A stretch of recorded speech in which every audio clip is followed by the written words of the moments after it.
Halo, jumpa lagi dengan gue Yofi Setiawan. Di video kali ini gue mau unboxing. Di video sebelumnya gue kan ngomongin soal MacBook. Gue nyesel beli Mac Mini ini M1. Dan gue berharap kenapa gue nggak beli MacBook Pro M1 yang panjang umur ya. MacBook Pro M1 ini ternyata udah hadir hari ini di rumah gue. Dan dia akan menggantikan MacBook Pro 2014 Intel gue yang ini, yang udah lumayan kondisinya agak menyedihkan sih kalau bisa dibilang. Gue akan sedikit cerita apa sih kondisi menyedihkannya MacBook Pro 2014 Intel gue ini. Tapi sebelum kita mulai videonya, kita simak dulu intro berikut.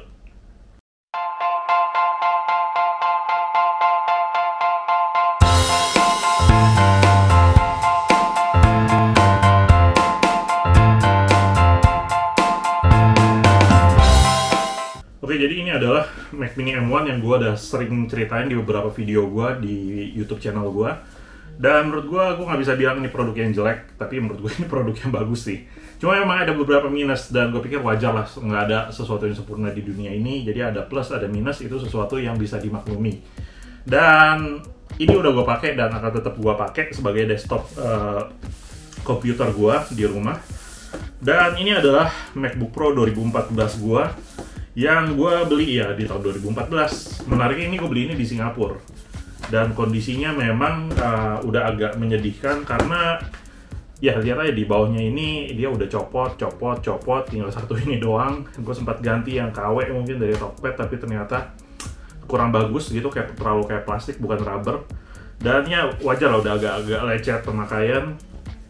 Dan dia Bluetooth-nya udah agak rusak. Jadi dia bukan agak ya, Bluetooth-nya udah rusak, dia nggak bisa connect Bluetooth. Cuma memang ternyata bisa juga sih hidup nggak mesti pakai Bluetooth. Gue masih bisa tetap pakai dan produktif pakai laptop ini. Dia keyboardnya udah agak jelek, terutama karena tombol S mungkin terlalu sering gue tekan, dan mungkin karena gue sering malas gunting kuku ya. Jadi kondisinya memang udah agak memprihatinkan nih buat button S-nya, karena gue sering pakai untuk Command Shift S itu ya di Photoshop ya, buat save forward. Terus baterai gue sempat ganti sendiri, kondisinya juga lampunya udah nggak terlalu merata gitu dia nyalanya, lampu keyboardnya.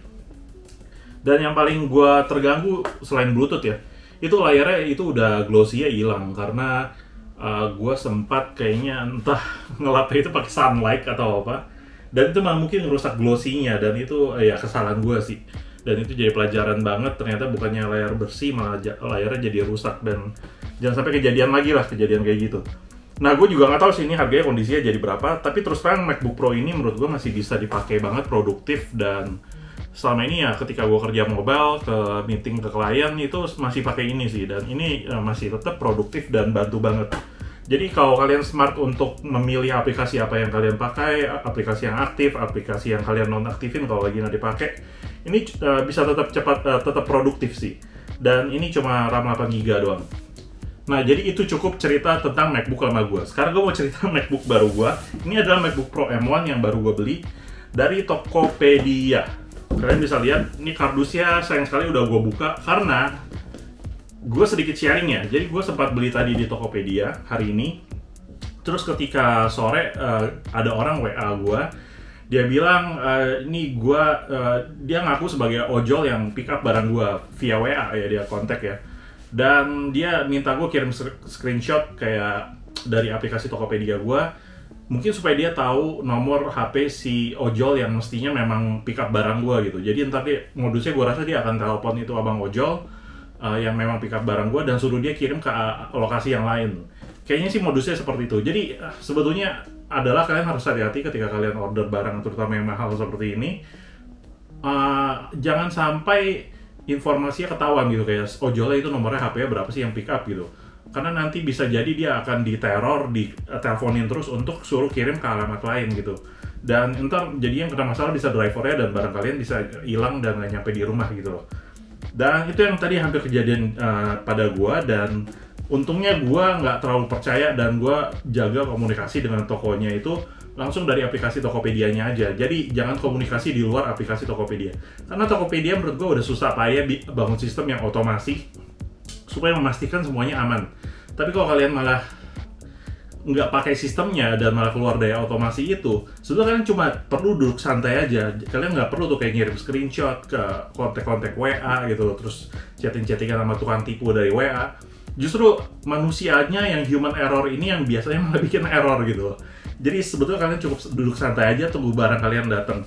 Dan memang akhirnya barangnya juga datang juga sih, karena gue sempat bahkan sempat ragu, khawatir kalau sampai ntar ojolnya mungkin komplotan. Jadi gue ketika dia datang, gue itu langsung rekam gelar meja dan gue unboxing, buka langsung di depan abang ojolnya tadi, karena gue mastiin kalau di dalam itu paketnya nggak ngawur gitu loh, emang barang yang gue order.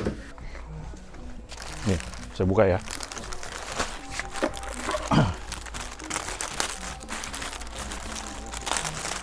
Dia minta saya screenshot. Yang tadi pas telepon pertama, dua kali telepon tadi ya Pak ya? Dia telepon.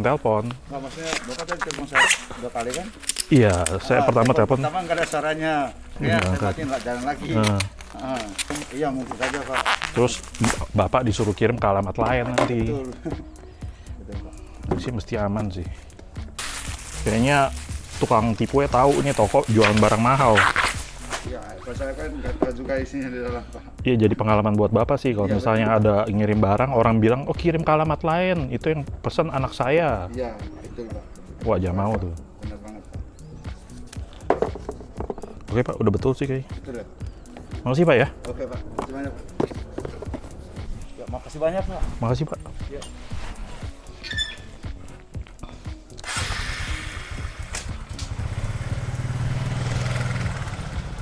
Dan makanya itulah that's why kenapa ini plastiknya udah kebuka dan gue udah sempat lihat isinya. Tapi ya ini masih belum gue lepasin semuanya. Jadi bisa kalian lihat ini kardusnya tebelnya seperti ini ya. MacBook Pro dia seperti ini. Dan ada logo Apple di atas sini. Dan logo Apple di sini. Ini adalah MacBook Pro 8GB. Unified Memory dan 256 SSD. Gua cukup yang basic model aja karena store file itu gua nggak terlalu banyak sering store file di device. Gua lebih store file di emang storage system gua di NAS gitu misalnya. Terus ini 8GB Unified Memory karena gua rasa gua sempat pakai Mac Mini yang 8GB pun rasanya udah cukup. Dan sebetulnya yang gue cari dari M1 ini adalah baterai life-nya, performance-nya, dan no thermal issue-nya. Jadi gue nggak mau, gue agak capek dengan MacBook gue yang lama yang dia seringkali ngedengus gitu loh. Ketika dia kerja agak berat sedikit langsung kipasnya kencang gitu kan. Dan tiba-tiba jadi agak panas di sekitar keyboardnya. Dan fungsi laptop yang seharusnya bisa ditaruh di pangkuan kalian di lap gitu, itu jadi nggak berfungsi dengan baik dan benar. Jadi that's why gue pikir ini mengembalikan fungsi laptop gitu, bahwa ini nggak ada thermal issue, kalian bisa nyaman taruh di pangkuan kalian, pakai buat kerja, nggak sering dengus. Dan ya gue belum coba secara langsung sih, katanya begitu dan kebanyakan orang yang review begitu. Tapi sekarang kita akan coba langsung dan rasain memang benar nggak nih, nggak bakal ada masalah thermal issue lagi dan lain-lainnya. Kita langsung buka ya. Ini bagian dalamnya itu soft ya, ya untuk pastiin bahwa MacBook Pro kalian itu aman. Soft di dalam sini, dan di sini ada gampang untuk ngangkat MacBook Pro-nya. Dan di dalam kalian dapat biasa ya, ada guide-nya, mungkin stiker Apple, gue rasa ada juga di dalam sini. Stiker Apple silver, gue sengaja pilih silver karena ya gue rasa udah kayak ciri khas ya Apple aja ya, originnya gitu, originalnya dia itu warna silver ini, nggak yang space gray gitu.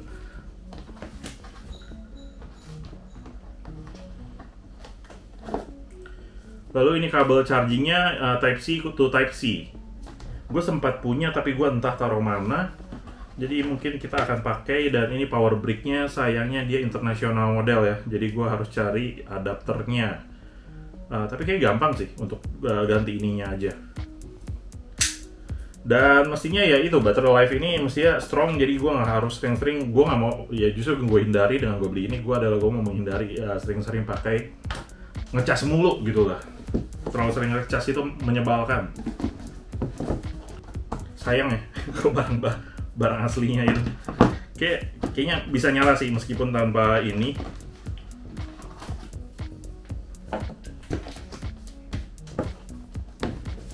Kita tutup dulu. Dan ya ini ada plastiknya.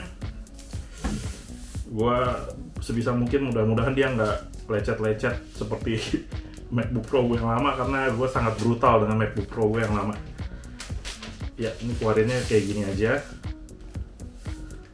Kita akan coba lihat ya secara bobot itu gimana dengan MacBook Pro 2014 gue, karena gue cukup bangga sebetulnya dengan MacBook Pro 2014 gue, karena dia adalah MacBook Pro dengan mungkin generasi terakhir yang port I/O input outputnya itu paling banyak gitu, karena dia ada SD card, micro SD gitu. Dia ada SD card, terus ada USB, ada Thunderbolt, jadi cukup lengkap. Sementara yang baru ini kalian lihat aja cuma ada Type C 2 kalau nggak salah, atau Thunderbolt 2 ya.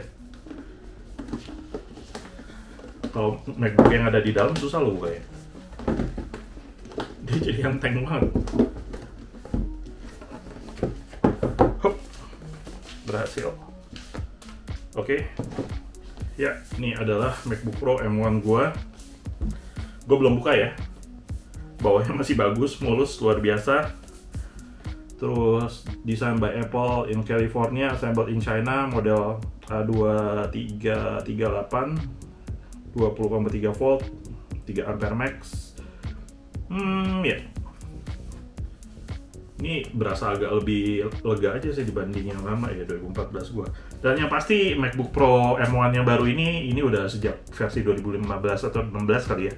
Itu udah nggak nyala lampu lagi. Bisa dibilang mungkin entah gua versi 2014 gua itu yang terakhir yang masih bisa nyala lampu ya. Karena pertimbangannya kalau nggak salah karena masalah tipisnya. Bener ya? Apakah dia lebih tipis daripada MacBook Pro 2014 gua? Bisa dibilang iya. Desainnya mungkin mirip, tapi memang dia lebih tipis daripada MacBook Pro 2014 gua. Dan kelihatannya panjangnya memang lebih panjang MacBook Pro 2014 ya. Kalian lihat I/O-nya itu, ini ada micro SD, ada HDMI, ini cuma ada audio jack, earphone, dan Thunderbolt 2. That's it. That simple, tapi gue rasa nggak masalah karena selama ini gue emang pakai MacBook Pro itu jarang nyolok-nyolok sih. Kalau kalian mau banyak nyolok-nyolok, mendingan kalian harus punya satu desktop device dah, kayak gue punya Mac Mini M1. Surprisingnya ternyata memang panjangnya itu dia beda, bisa dibilang ini lebih kecil daripada versi 2014 gue. Dan secara bobot, secara kasat terasa, bukan kasat mata, masih lebih berat ini mungkin sedikit ya. Tapi untuk lebih pastinya kita akan coba timbang. Ini timbangan Xiaomi. Ini timbangan Xiaomi yang gue belum sempat review. Dan kelihatannya kalau gue review ini bakal banyak orang yang nonton. Gue belum sempat review. Nah ini udah nyala. Kita lihat ya. Ini MacBook Pro 2014 1,55 kilo. Dan ini adalah MacBook Pro 2020 M1. 1,35 kilo, 0,2 kilo bedanya. Nggak terlalu berasa, tapi ya lebih ringan. Oke, kalian bisa lihat dari logo Apple pun yang ini lebih kecil, dan dia glossy gitu, dan dia nggak nyala lampu lagi. Sementara ini masih nyala lampu. Kita akan coba compare dalamnya. Sebelumnya gue akan buka ini. Oke, ini adalah pertama gue buka MacBook Pro M1 gue. Oh, ternyata dalamnya ada protector screen. Yang kayaknya penting juga sih. Karena ini MacBook Pro gue yang lama. Kalau kalian perhatiin, itu sebetulnya ada bekas kayak pattern keyboard juga. Jadi mungkin karena gue sempat pakai ini taruh dalam tas dan dia kegencet-gencet gitu. Jadi ya bikin bekas lah. Secara angle kemiringan ya, ini ya, angle kemiringannya gue rasa dia agak mirip sih. Secara layar memang ini udah lebih tipis bezelnya, lebih kecil karena dia juga secara ukuran lebih kecil. Menariknya dia udah ada support speaker ini di sini ya, dan touch bar-nya jauh lebih gede. Kalian bisa compare, touch bar-nya ini jauh lebih lebar. Secara keyboard, wah dia udah touch bar, mantap. Karena ini masih versi scissor keyboard, dan Apple kalau kalian tahu itu dia ada masalah dengan butterfly keyboardnya, Dan gue belum sempat pencet, kita akan coba pencet sekarang. Gue berharap sih dia butterfly karena yang dia scissor, karena yang butterfly itu banyak isu kan. Butterfly, ini scissor, ini scissor. Dia makanya Apple di versi entah 2019 atau 2020 dia stop pakai versi scissor, dia pakai butterfly teknologinya. Kenapa? Karena ketika dia coba pakai butterfly teknologi, dia malah banyak isu dan banyak orang bahkan sampai balikin gitu ya. Dia balikin dan klaim minta perbaikan gitu loh. Bahkan Apple sampai harus repot ganti baru gitu buat orang yang mengalami kerusakan pada keyboard butterfly mereka. Makanya akhirnya mereka pakai teknologi scissor lagi. Dan ya gue bersyukur sih akhirnya mereka balik pakai teknologi scissor lagi. Sebenarnya gue mungkin lebih suka keyboardnya itu yang versi kayak MacBook Pro gue yang lama, yang dia masih kontrol di atas ini masih kayak keyboard fisik ya. Karena gue belum terbiasa sih dengan touch bar, tapi nggak tahu apakah gue nanti bisa biasain touch bar ini. Karena kalau gue mau pakai versi fisik kayak gini, gue harus belinya MacBook Air. MacBook Pro itu udah nggak ada yang nggak touch bar kalau nggak salah. Tapi kalau nggak salah, kalau MacBook Pro akan rilis di akhir tahun ini 2021, mereka akan rilis mungkin akan ada versi yang nggak pakai touch bar lagi, atau bahkan semuanya nggak ada touch bar sama sekali ya. Gimana menurut kalian dengan touch bar? Apakah kalian suka touch bar? Gue nggak tahu juga sih. Oke, secara desain, Apple yang di sini udah nggak ada, sebenarnya yang 2014 gue nggak ada tulisan MacBook Pro ya, tapi di versi M1 ini dia ada tulisan MacBook Pro-nya. Dan kepiringan sama.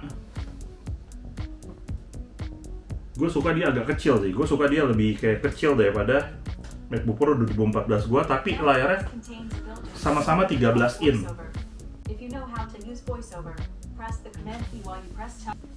Oke, jadi kayak akan perlu waktu untuk gue setup ini dan gue rasain, gue pakai untuk sehari-hari. Dan ya setelah video ini nantinya gue akan review mungkin gimana rasanya gue pakai MacBook Pro M1 ini versi 2020. Dan gue akan compare juga mungkin dengan experience ketika gue pakai MacBook Pro 2014 gue yang versi Intel. Dan ya termasuk compare juga mungkin dengan Mac Mini M1 juga ya. Tapi kalau Mac Mini M1 mungkin nggak bisa compare secara performance, tapi lebih kayak, karena performance-nya sama-sama aja. Ini juga 8GB Unified Memory juga, sama kayak Mac Mini gue. Dan gue rasa ini gue akan compare lebih kayak experience-nya doang. Gimana sih M1 Mac Mini di compare secara experience dengan MacBook Pro M1 gitu. Mungkin itu aja di video gue kali ini soal MacBook Pro M1 ini. Sambil gue akan coba setting dan terusin. Kalau kalian suka dengan video ini, jangan lupa klik like, comment, dan subscribe. Gue Yofi Setiawan, sampai jumpa di video gue yang lainnya. Bye!